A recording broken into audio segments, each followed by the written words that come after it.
What's up girls? Kembali lagi sama aku Zevanya. Hari ini aku akan membahas tentang series Netflix yang lagi happening, yaitu Gadis Kretek.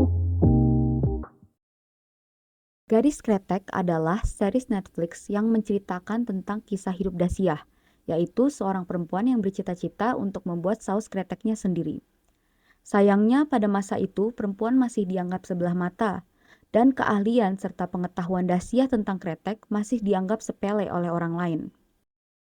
Dalam series ini, kita tidak hanya menyaksikan perjuangan Dasyah dalam menggapai mimpinya, tapi kita juga menyaksikan kisah cintanya.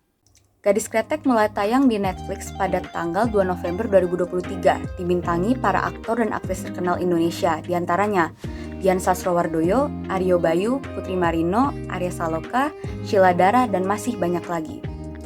Dari awal tayang, series ini sudah mendapatkan banyak penonton dan juga penggemar. Jadi sebenarnya apa sih yang membuat para penggemar tertarik untuk mulai menonton?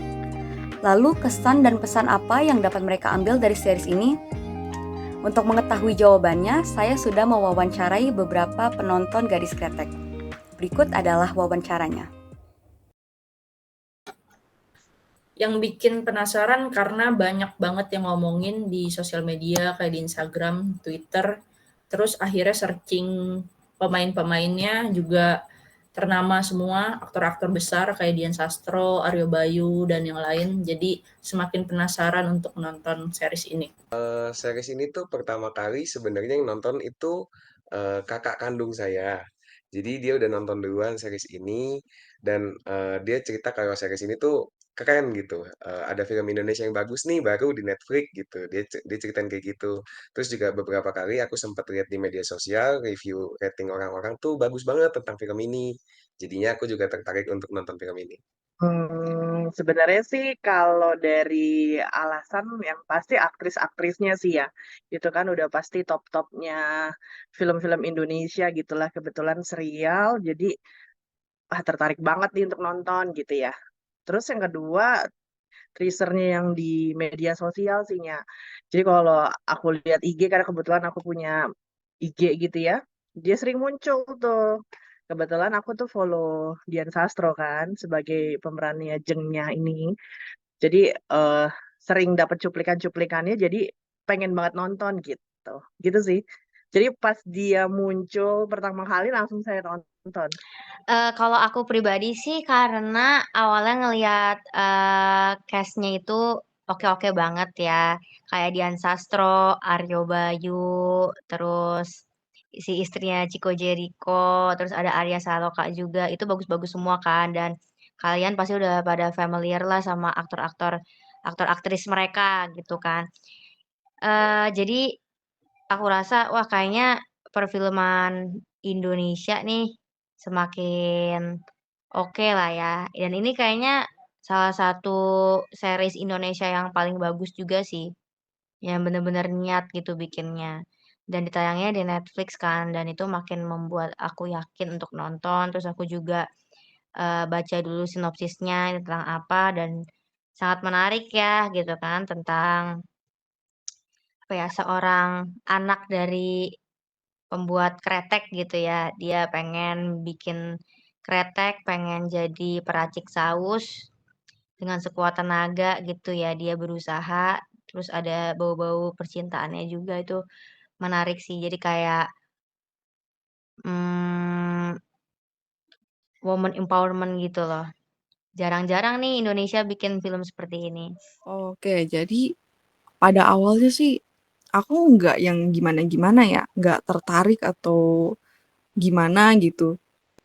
Aku juga baru tahu gitu, oh ada film Gadis Kretek gitu. Cuma temen-temenku tuh ada nyetel film itu juga gitu di Netflix. Jadi ya mau nggak mau aku ikutan nonton. Tapi setelah nonton bagus sih jalur ceritanya dan menurut aku juga kayak ya kena gitu kan secara aku perempuan gitu, sama-sama perempuan. Jadi cukup kena juga sih bagaimana ceritanya si karakter perempuan Jeng Yah ini gitu. Menurut saya ini salah satu series terbaik yang dimiliki Indonesia atau bahkan paling bagus ya, dan ini tanda kemajuan perfilman Indonesia karena ceritanya sangat menarik. Terus juga ada bumbu-bumbu percintaan, sejarah industri kretek, sejarah Indonesia juga. Terus ada romantisnya dapat banget, dan ada kisah tentang perjuangan seorang perempuan juga di dalam film tersebut. Wah, keren banget sih. Gadis Kretek ini keren banget sih menurut aku. Kayak menceritakan tentang seorang wanita ya, yang bertema setting alurnya tuh kan di tahun 1960-an ya. Dan kayak itu keren banget gitu. Berasa vibes zaman dulunya banget gitu. Penonton itu dapat banget rasanya yang rasa-rasa zaman dulunya gitu. Kita dibawa untuk ikut ada merasakan apa yang dirasakan oleh Zheng Yah ini di tahun 1960-an. Dan dari semuanya, soundtrack-nya, latar belakang background pabriknya, segala tempatnya, settingannya itu keren banget, pas banget gitu menurut aku. Kesannya banyak banget, karena ini kan durasinya sekitar 5 episode di 5 jaman gitu ya. Jadi kalau diomongin satu-satu kayaknya banyak banget, tapi paling mungkin yang paling melekat di kepala aku sih yang pertama, eee, apa ya, aku tuh nggak suka orang yang ngerokok gitu secara dunia nyata, tapi di film ini membuat aku tuh jadi, kok ini sisi lain dari orang merokok gitu ya, sampai cewek-cewek pun aku suka gitu, sampai ngeliting-ngeliting, eee, rokoknya pun seneng banget gitu di film ini gitu. Terus yang kedua, eee, lebih ke traditional look-nya tuh berasa banget ya, pakaian batiknya, terus, Jawa banget gitu, kebetulan aku juga ada Jawa-Jawanya gitu, jadi suka banget di situ. Terus yang ketiga, suasana, apa ya, skenario, eee, ceritanya tuh alurnya bagus banget, terus wanita-wanitanya tuh pada cantik-cantik gitu. Bahkan yang, ekstras-ekstrasnya tuh keren-keren banget sih menurut aku. Itu sih kesannya aku sementara ini ya. Jujur sih aku merasa bagus gitu loh. Ini series Indonesia yang next level gitu kan. Sebelumnya kan belum pernah ada series Indonesia yang dibuat seniat ini gitu loh. Mungkin karena dibajetin Netflix juga ya, jadi lebih next level. Terkesan sih kagum gitu loh.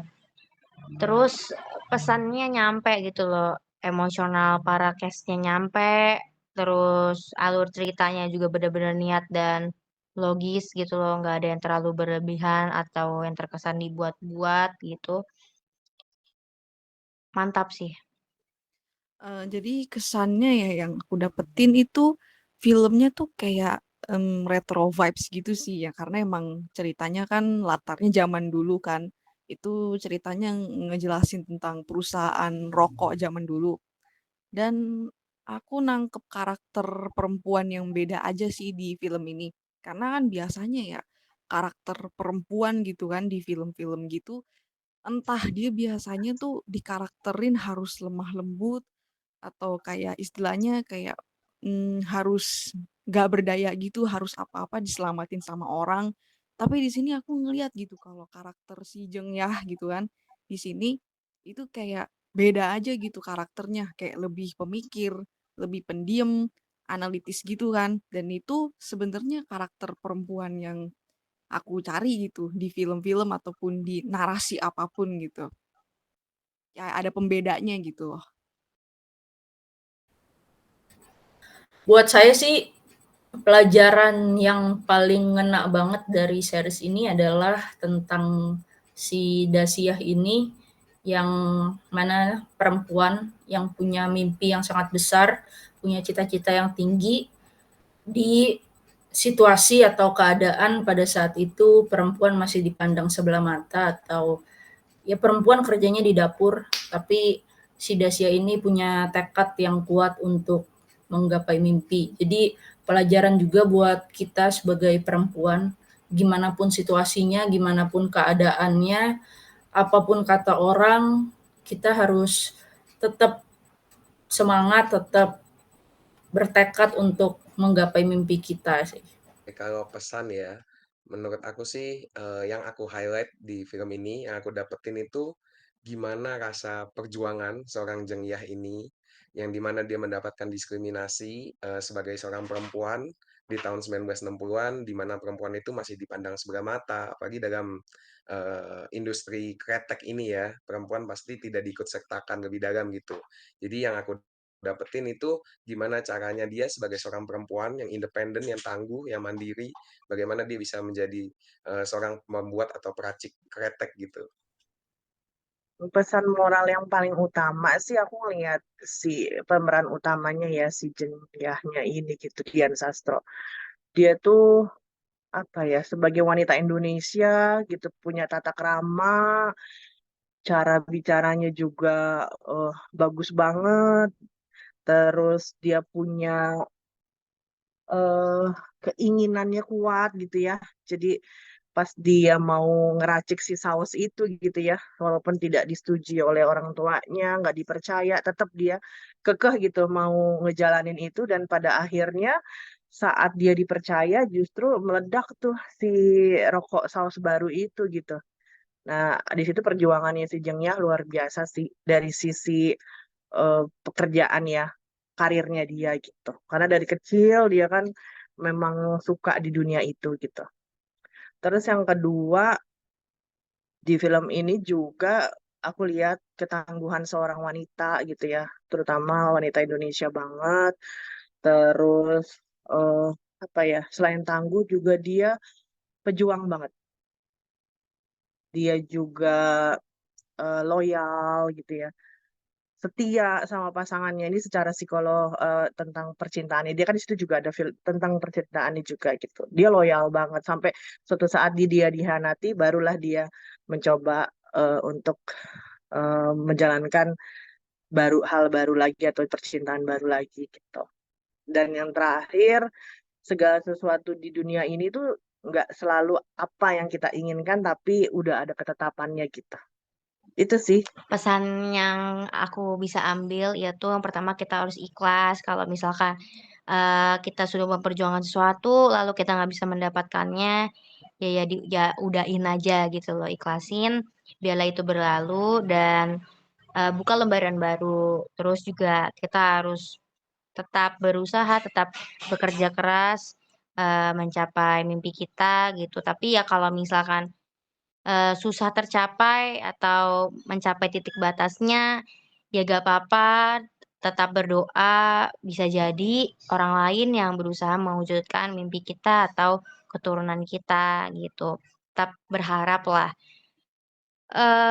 Dan juga tetap sabar sih, harus sabar. Aku bisa narik pesan moral kalau kita tuh sebagai perempuan ya, memang harus bisa hidup mandiri sih. Dan gak peduli sama bagaimana penilaian masyarakat. Ya walaupun sekarang udah zamannya emansipasi wanita ya.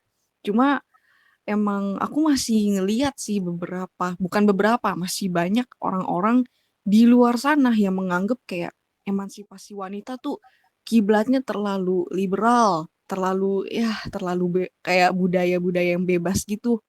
Jadi nggak pantas gitu buat diterapin di Indonesia. Ya, jadi lewat film ini mau ngejelasin gitu kalau perempuan tuh juga bisa berdaya gitu. Perempuan tuh juga pinter gitu. Nggak cuma laki-laki doang, perempuan juga bisa memimpin. Ya pada intinya sih begitu yang aku dapetin.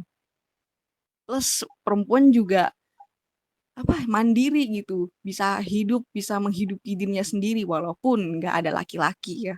Itu yang aku tangkep sih. Nah, itulah tanggapan dari beberapa penontonnya. Bagaimana? Apakah kamu jadi ikut tertarik untuk mulai menonton Garis Kretek? See you later, girls!